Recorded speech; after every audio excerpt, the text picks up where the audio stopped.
আমরা প্রত্যেকেই সকাল সন্ধ্যা নানান ধরনের সোশ্যাল প্ল্যাটফর্ম ইউজ করে থাকি। তো এটা আসলে তেমন সমস্যার কিছু না। সমস্যা যেটা হয়েছে সেটার একটা প্রভাব আমাদের মধ্যেই পড়েছে। আর তার ফলে একটা রোগেরও সৃষ্টি হয়েছে যার নাম মন কলা খাওয়ার রোগ।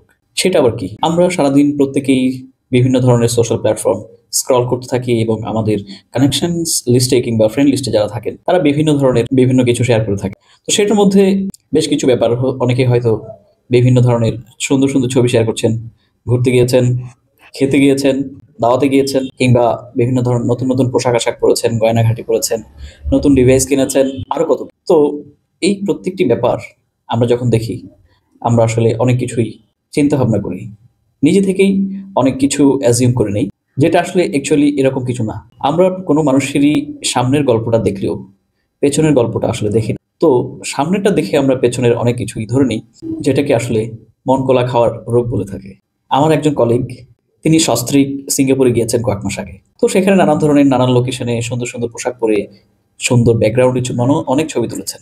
বিভিন্ন বিখ্যাত স্থাপনা, বিভিন্ন স্থাপনার সামনে ছবি তুলেছেন। তো কিছুদিন পর, পর উনার ইচ্ছে হয় উনি বিভিন্ন রকমের ক্যাপশন দিয়ে একেকটি ছবি আপলোড করেন। উনি মজা করে একেক লোকেশনের নাম দিয়ে ছবিগুলো আপলোড করেন। তো উনার ফ্রেন্ড লিস্টে যারা আছেন, যারা দেখেন, তারা ধরে নেন তিনি বিভিন্ন দেশে ঘুরে বেড়াচ্ছেন। কিন্তু সেটুকু ধরলেই ভালো হতো।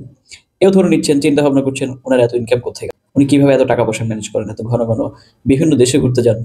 ব্যাপারটা আসলে একটু বাড়াবাড়ি হয়ে যাচ্ছে আমাদের জন্য। তো বলব সোশ্যাল মিডিয়া আসলে এই মুদ্রার একটা পিঠ, অপর পিঠের দৃশ্যপট কিন্তু আমরা জানি না।